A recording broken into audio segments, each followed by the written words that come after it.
Thank you for following along with Forgotten Gear Restorations. We're going to tackle this Magnatone Custom 250. This one's from 1959.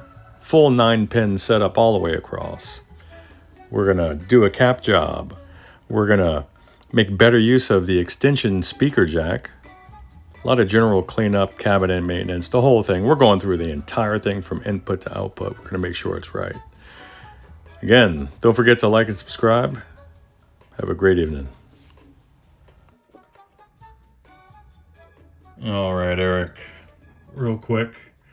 I've made, wow, probably 4 or 5 attempts just to get some sort of a reasonable video put together for an update. And I wanted to do smaller bites and post them today. I just couldn't. And I'm trying a new workflow on the weekend, so I guess that's just the way it is. But check it out. These are the new filter caps. I did reuse the existing terminal strip that the prior tech installed there. But I removed all the excess solder. And then I rewrapped some of the leads. These are the new caps there. And instead of using,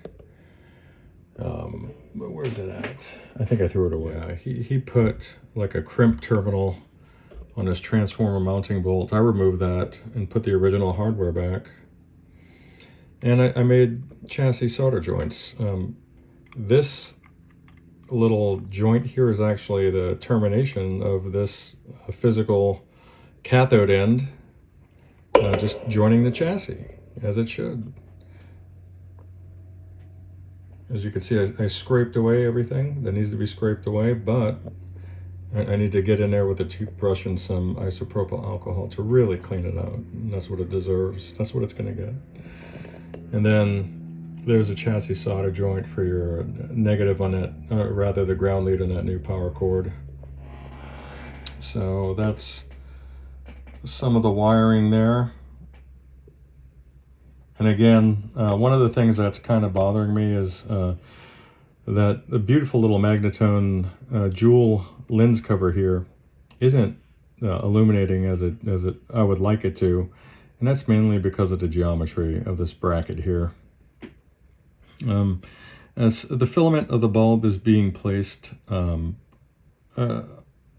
of the barrel here. So it's really, it's brightest about right here. And it's just barely catching any incidental lighting. So it's way too indirect for my taste. I may see what I can do just to brighten it up a bit. Otherwise, it'll just be stock, and that's fine too. What else can I show you since I'm down here? Oh yeah, so if you kind of look underneath there, I converted the external speaker connection there, which would just run it in parallel with the internal speaker. I took that jack out and I put in a Switchcraft 12A, which is a nice panel mounted jack. And I have this configured to disconnect the internal speaker as soon as a plug is present in that jack. So just bear in mind that you're going to have to observe the impedance of that external speaker load when you're going to plug it in. Let's just move further towards the preamp.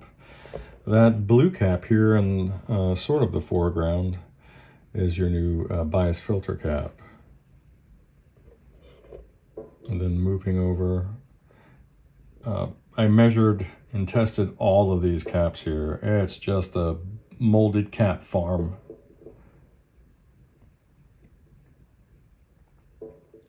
Everything's within tolerance.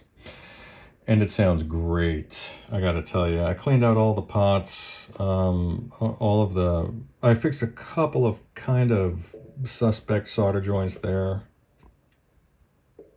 But they're all looking good. Everything's looking good now. Let me zoom out a bit. And there's really nothing. Oh yeah, actually there is something I could bring up since I got you here, huh? Let me pan over here. And then let's take a look at your preamp. The first 2 gain stages. Or actually, let me take another look here. We have And so we have the input for the high gain channel right here, and then the normal channel is the next one over, low gain.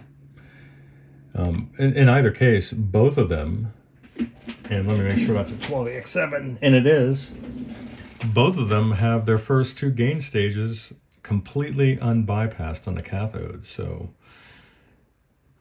kind of interested to see what we can do with that. And I think that's something that we should explore at the very least. Because as of right now, this thing doesn't have a ton of volume, and it wants to drive. I'm telling you right now, this thing just wants to overdrive, and that's a beautiful thing. But I need to see what it's going to sound like through its internal speaker. It may be a different story. And that'll be that. So we have some room to experiment there. But prior, I think I had mentioned that you had a pair over on the preamp. It's pretty interesting. It uses kind of a rare tube, a 6FQ7, or it's also known as a 6CG7. And one of those actually was arcing over internally. I've never seen a preamp tube short like that. Pretty interesting. But they run them kind of hot. Even after pulling those tubes out, I was getting a ton of crackling in the background, regardless of where the potentiometers were set, but not the case now. A lot of that had to do with heavily corroded sockets and then the tube pins. So I was able to successfully clean out all of that and then restore the tube pins to original shiny condition. Really pleased with the way these came out. And I know you had that,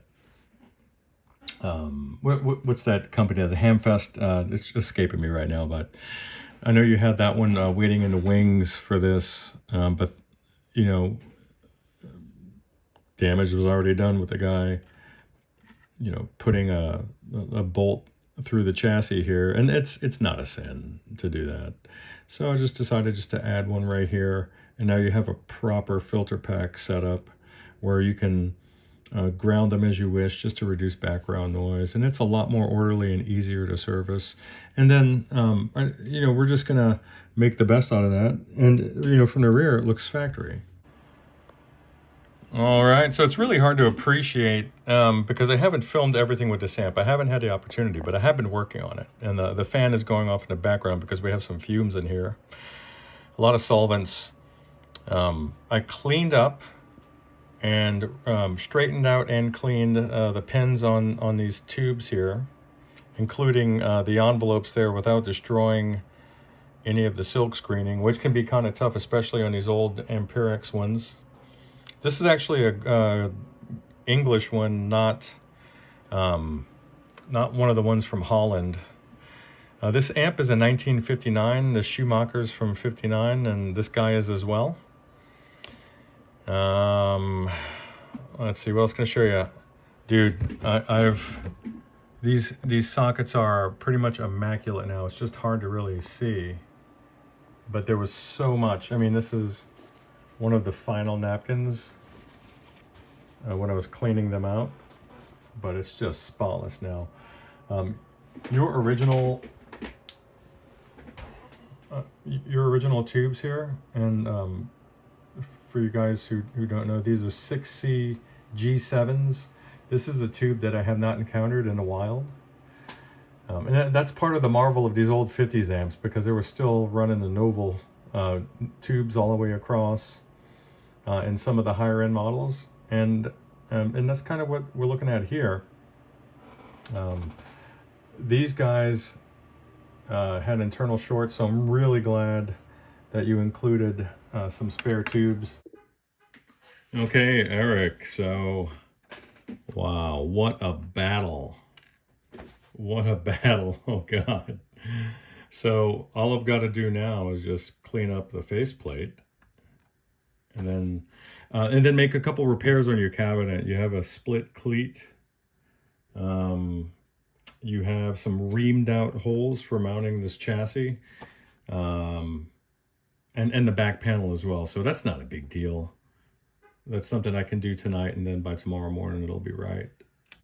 One thing about vintage amps in general, or just getting someone else's amp second hand or third hand, is you shouldn't have, on these contact surfaces like the knobs, the control panel, when you're touching these things, you shouldn't be touching decades worth of some guy's beer and sweat, you know, like layered up lanolin from, 50 years ago. You shouldn't be feeling that stuff.